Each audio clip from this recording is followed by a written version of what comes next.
Bem-vindos! Meu nome é Ricardo Benchim e, com a ajuda de Deus, vamos agora fazer uma questão bem interessante. Eu coloquei por título A Escola Nossa de Cada Derivada. Mas, oxe, derivada? Derivada o quê? Então, isso é matemática, né? É uma questão que faz muitos anos eu venho pensando, discutindo, conversando com muitas pessoas, inclusive baseado porque meus irmãos, como meu pai era comunista de carteirinha, minha mãe também, né?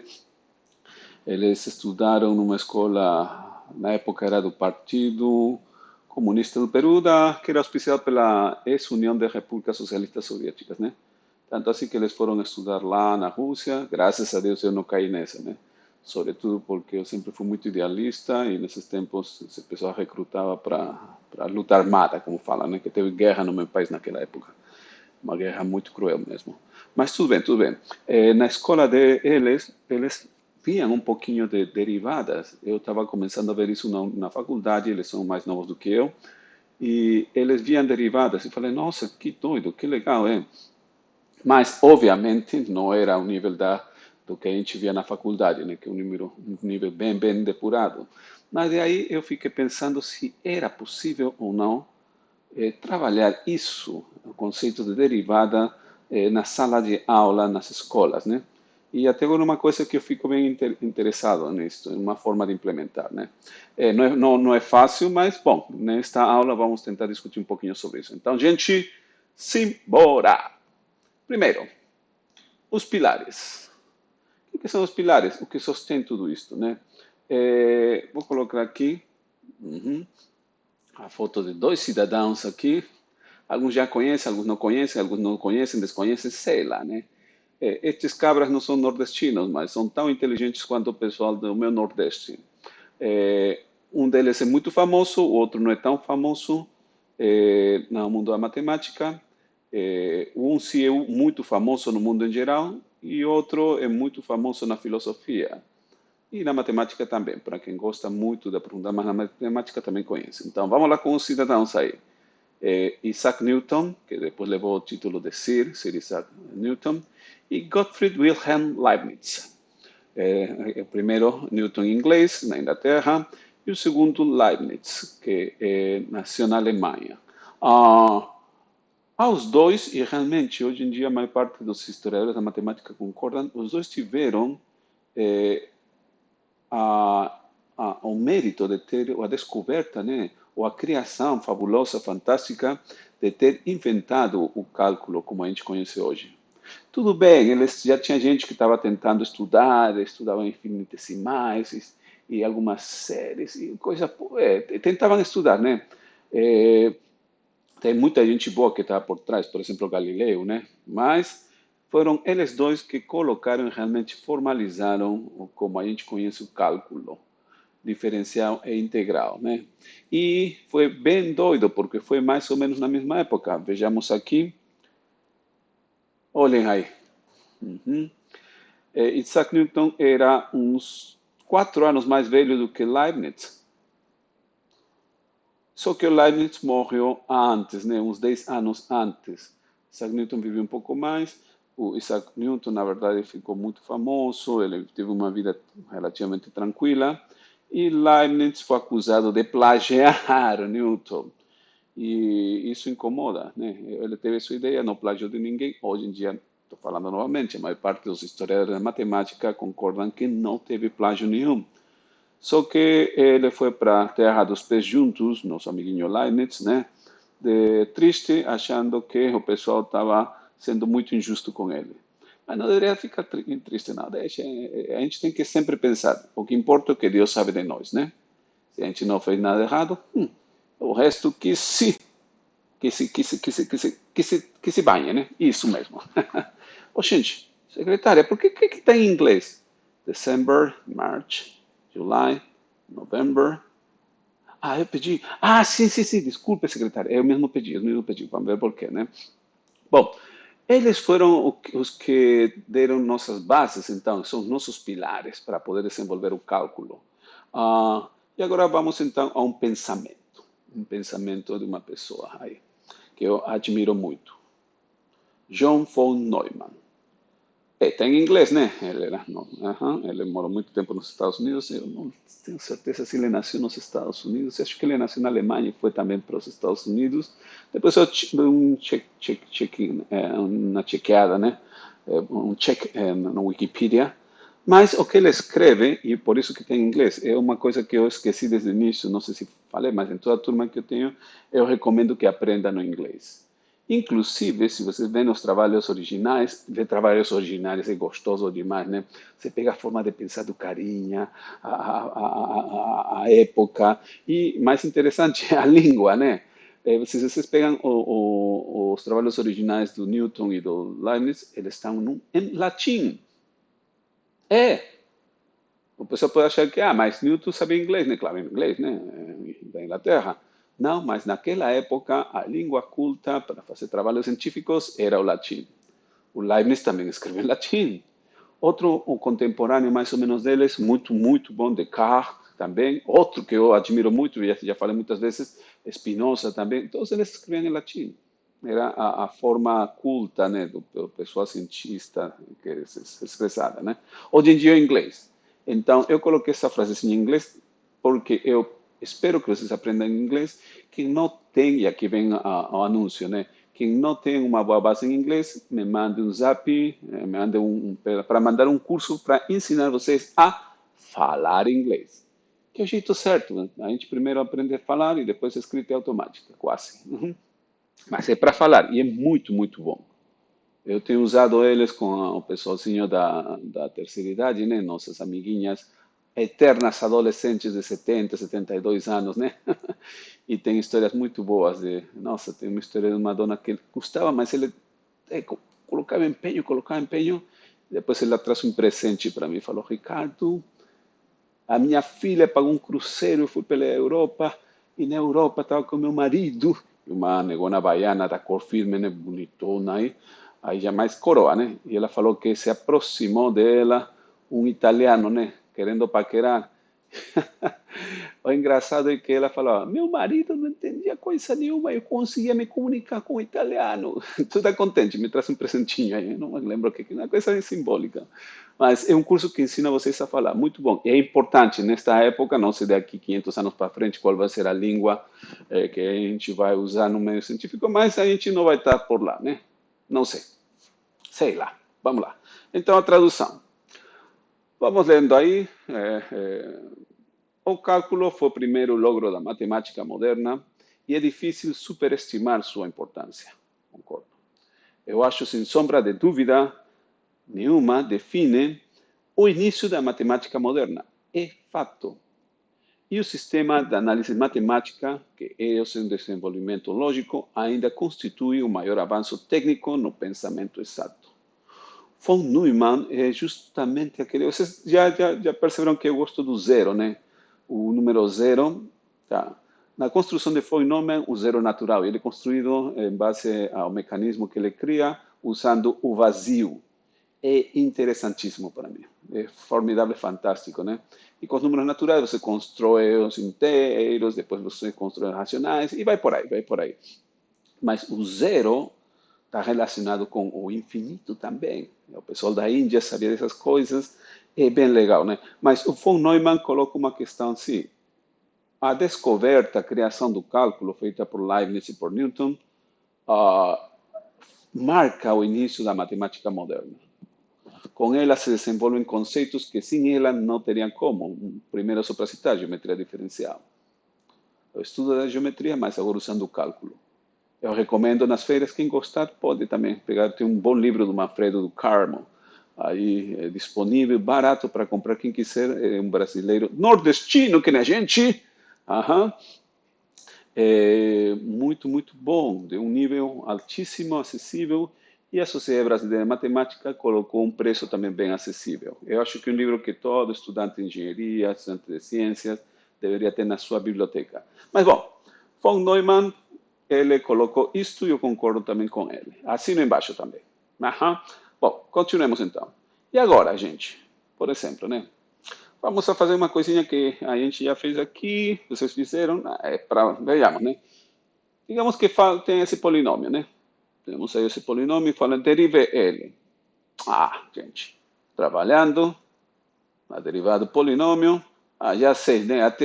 Não precisa nem escrever, né? 2x mais 7 e 0. 2x mais 7. Isso. Facílimo, né?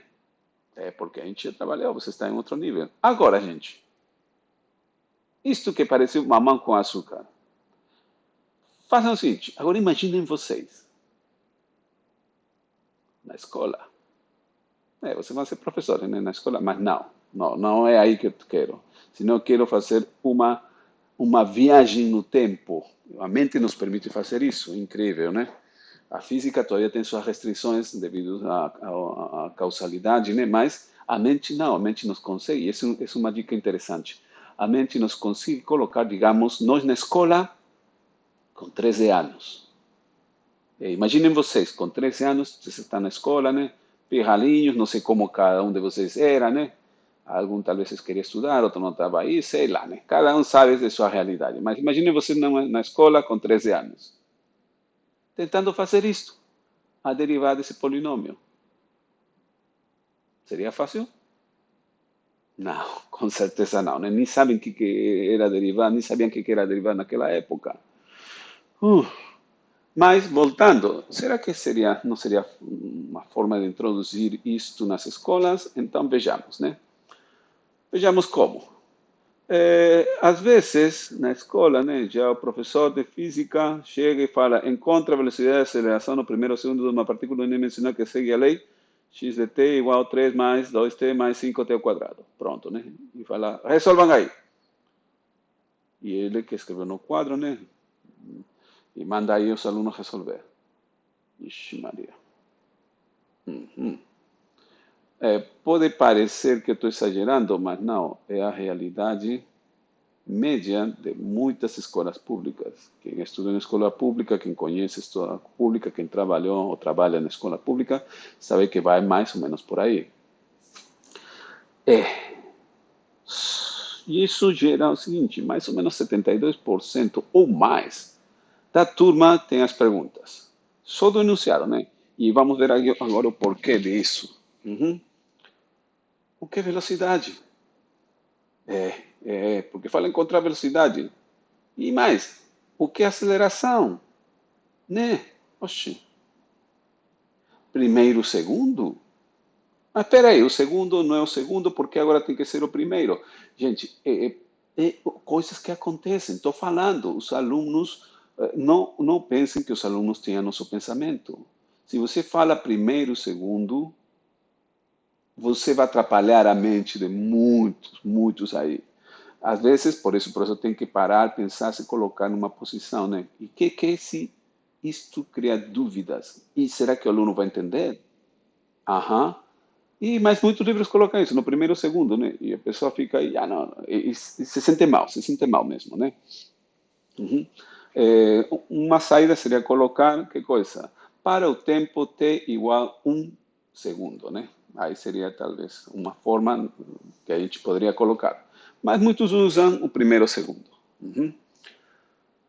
Quase a turma toda não teria a mínima ideia de o que é uma partícula unidimensional. Está aqui no enunciado, olha, uma partícula unidimensional. Para falar a verdade, isto é uma questão bastante profunda. Será que existem partículas unidimensionais? Pelo geral, tudo que vemos está em 3D, sem contar que a gente sabe que está em 4D, com a quarta dimensão sendo o tempo. Uhum. É algo bastante que pode ser discutido, pode ser trabalhado, pode ser falado, simplesmente falar, olha, uma partícula unidimensional, uma partícula pontual que se move só ao longo de uma reta. E isso, e esta é a parte importante, é uma abstração matemática. Porque no mundo real e físico, nós não temos partículas pontuais. Uhum. Não. É uma boa aproximação matemática, mas a partícula pontual, não. Nem as subpartículas elementares da física, né? Uhum.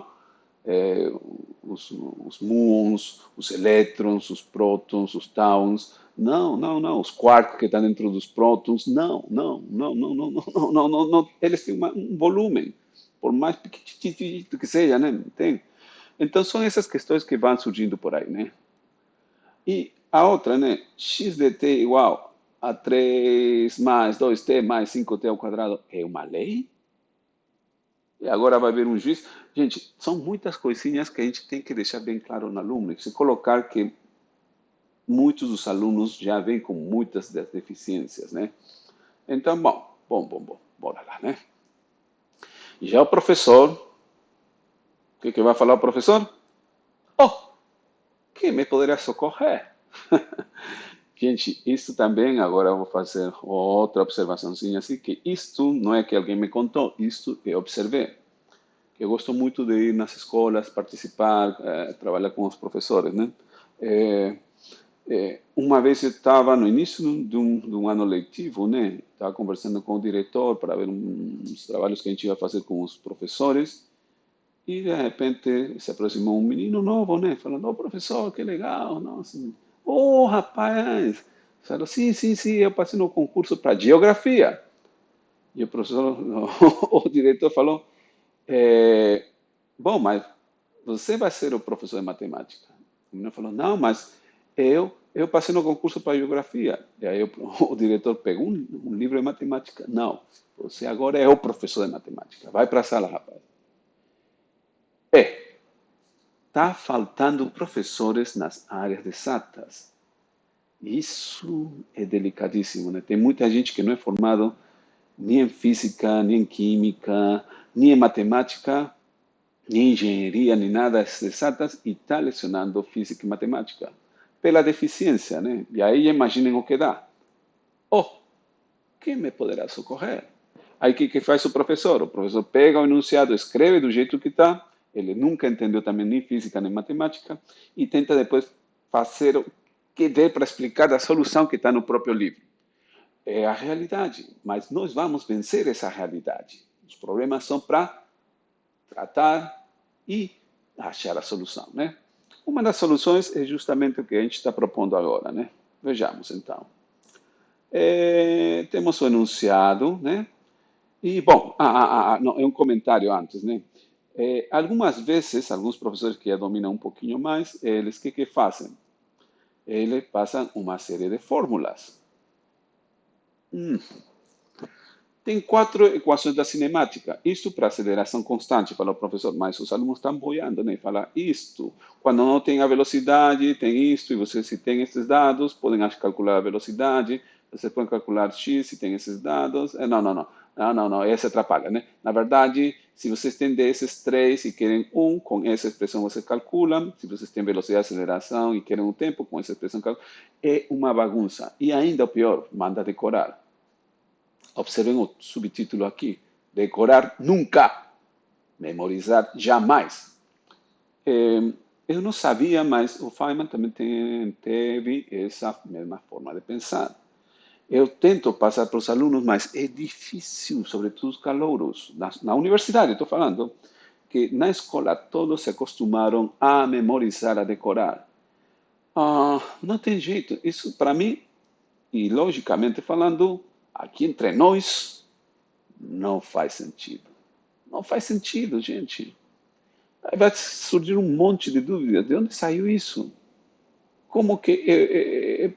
Não, deixa um vazio cognitivo, um vazio de aprendizagem dentro.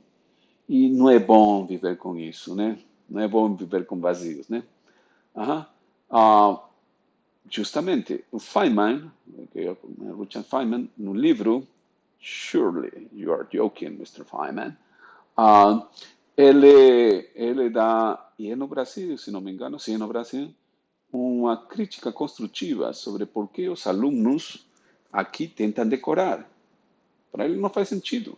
Para mim não faz sentido. E espero que para vocês também não faz sentido. Mas então, como resolver este tipo de problemas sem usar estas expressões?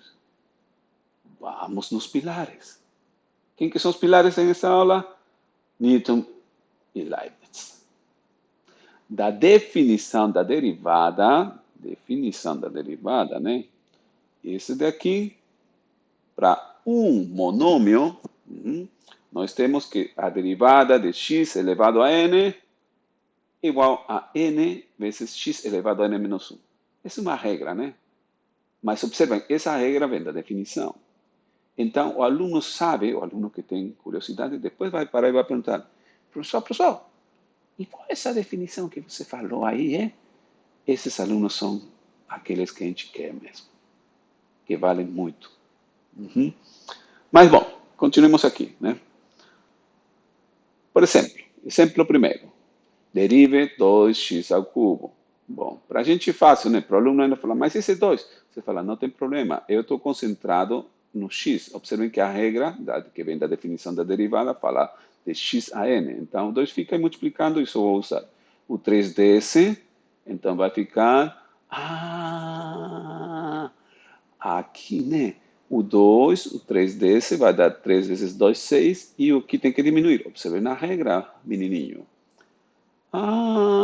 Quando tem esse quer dizer que as coisas estão dando certo. Pronto, né? Aí tá, nosso amiguinho fez sua primeira derivada. Na escola. Aqui temos algumas questões, como por exemplo que uma constante psi foi introduzida assim, né, empurrando com a barriga, né? Foi introduzida aí, né? Pegando no tranco, mais do que empurrando com a barriga, pegando no tranco, né? Isto vem da linearidade, certo? A gente provou isso, mas o aluno, nesse nível, ainda não é necessário que prove isso. Se ele quer aprender, tudo bem. A gente também não corta, né? A gente mostra a definição e mostra como calcular. Esses são os alunos que eu chamo alunos da classe Feynman, né? Alunos bons. Alunos cabra bom, né? Cabra bom. Agora vamos com um segundo exemplo aqui. Derive. Aqui temos já outra coisa. No lugar de x temos t. Aí o aluno vai falar, mas pode? Pode. Eu posso colocar quaisquer letra aqui. M seria um polinômio em função de m, uma função em função de m. E aqui a gente então deriva com a regra, né? 2. E aí? Mas ainda a gente está colocando a linearidade aqui, né? Porque eu vou falar isto vai ser igual a derivada de isto. E cada um desses de aqui, e você manda fazer o aluno, segue essa regra daqui. Inclusive, aqui tem uma pergunta profunda e que dá muita dor às vezes nos alunos, e que você tem que explicar, né? Quando Leibniz e Newton definem a derivada, ele está falando sobre variação. Neste caso, a minha função t, para um t, digamos 0, vale 0, mas para t1 vale 1. Teve uma variação, sim. Aqui também. Vai ter variação, né? Quando t vale 2, vale 2. Quando t vale 3, vale 3. Tem variação. Mas essa função 7 é uma constante. Sempre vale 7. Para t0, vale 7. Para t1, vale 7. Para t20, vale 7. Sempre vale 7. Então, ela não varia. Como não varia, a derivada, a variação de uma constante vale 0.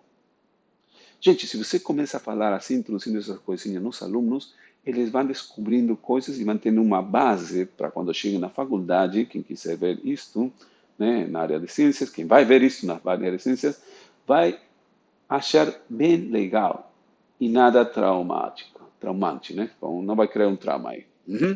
Bom, aí calculando, bom, aqui você manda calcular 2t, aqui vai ficar 3 e aqui vai ficar 0, né? Não é constante, a derivada de uma constante é 0. Pronto, 2t mais 3. É isso que nós temos. Bom. Com isso, o aluno já tem uma certa noção de derivar. Se você quer dar mais exemplos para fixar, ver quem está indo bem, quem está indo bem, manda ajudar os que não estão indo tão bem. E aí a turma avança. É legal. Bom, agora voltando à questão da velocidade de aceleração. Né? O Galileu ele estudava o movimento dos corpos dados pela posição. A isso ele chamava a lei de movimento. É essa lei que estava no início do interrogante, né? Essa lei que falava que para uma posição X estava em tal lugar, né? Exemplo. Damos aqui xt² mais 3t menos 7, né? Por exemplo, a gente pode falar, né? Logo, para o primeiro segundo, voltando a essa redundância, que às vezes para nós é óbvia, mas para o aluno não é tão óbvia, o que fazemos? Colocamos no lugar de T1, e o aluno manda colocar aqui 1, aqui vai dar 1 mais 3, vai dar 4, e faz a continha, né? 4 menos 7 vai dar menos 3. Então, menos 3 quê? Boa pergunta. Você fala para o aluno, depende de que unidades você está usando. Se você está usando metros, é 3 metros. Menos 3 metros. Mas pode menos 3 metros, claro. Eu defino positivo por um lado e negativo por outro lado, né? Por exemplo, positivo como quem vai Peleus, negativo como quem vai Pitavuna, né? E na UESC seria o ponto zero, né? O aluno fala, é mesmo, né? Isso. Ou pode ser quilômetros. Menos 3 quilômetros, é como quem vai para Itabuna. Agora entendi, professor. Professor, tá fácil. Isso é bom. Quando o aluno acha que está fácil. Newton, seguindo os trabalhos de Galileu, define a velocidade como velocidade de t vai ser a derivada dessa lei de movimento de Galileu. Não é necessário definir outro tipo de velocidade média, velocidade promédio, velocidade zero. Não, instantânea, não. Essa é a definição e pronto, acabou. E sai rapidinho com a derivada. A aceleração, mesma coisa. A aceleração vai ser a derivada da velocidade. E se você vê que a turma está bem, você pode falar, e a derivada e a velocidade já é derivada, então seria a derivada da derivada. É a segunda derivada da posição. Se a turma estiver boa, se não, deixa por aí, né? Vai devagarzinho. Lembrem, são adolescentes, né? Então estão começando a entrar, estão tentando aprender. Bom, então voltamos para o nosso problema inicial, que no início estava a aparecer para os alunos em chinês, né? Agora não. Agora já sabemos que tem várias coisinhas aí, mas o importante é essa lei de movimento. Das definições dadas por Newton, derivamos. Agora o aluno já sabe derivar, calcula, tchum. E nós queremos para o primeiro segundo. Então, veio isto. É só colocar no lugar de t igual a 1 aqui, né? Pronto, deu 12. 12 que? Unidades. Se tem quilômetros por hora, em metros por segundo, vai as unidades, né?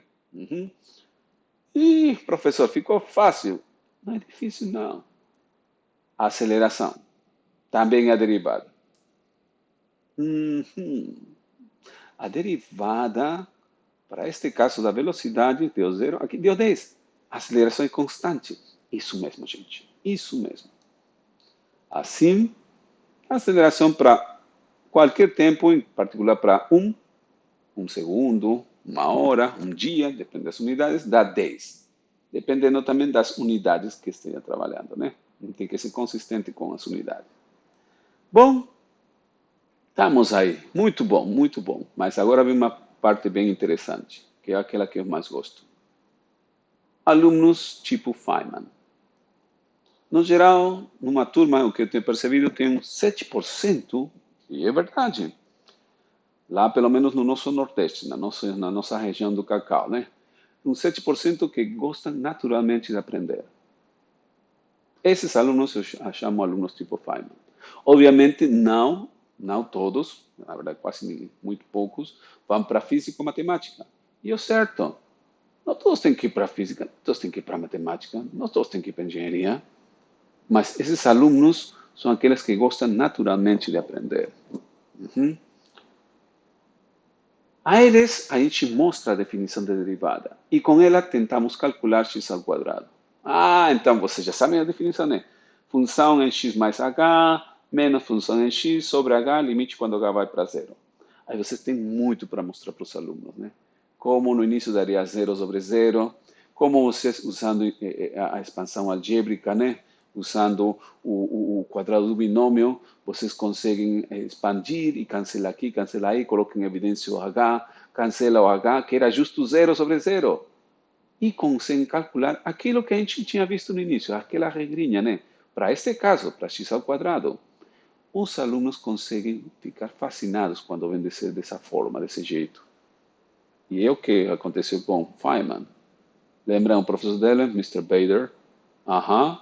Lá no Rock Far Away. Não, Far Rockaway. No Queens. Aham. Muitos anos atrás, né? Bom, quase um século atrás, na verdade. Bom, também com a definição de calcular, da derivada, você pode falar para calcular x ao cubo. Ele vai ter que usar uma expressão algébrica maior, vai ter que olhar ou deduzir, também é bom, né? Mas eles vão indo lá. E aí a pergunta é para x a quarta, x a quinta. E aí, bom momento para introduzir o triângulo de Pascal. E isso também vai deixar eles, nós, com vontade de continuar aprendendo e aprendendo mais. Bom, o tempo está fechando. Na verdade, eu poderia ficar aqui mais conversando sobre estas questões que são fundamentais para melhorar nossa sociedade. Vocês nem sabem como colocar um raciocínio lógico construtivo faz de bem para uma sociedade. Mas estamos aí, né? Estamos nessa luta. Nesta aula, bom, são as considerações finais. Trabalhamos o uso da derivada na física, sobre nossos pilares, né? Leibniz e Newton. Só que agora nós colocamos isto no nível escolar. Como dever de casa para vocês vai ficar o seguinte: prepare uma redação tipo Enem daquilo que a gente viu nesta aula. Vai ser bom, gente. Vai ser muito bom, aliás. Então, shalom. Shalom lekulam. Se for vontade de Deus, a gente se vê na próxima aula. Auf Wiedersehen.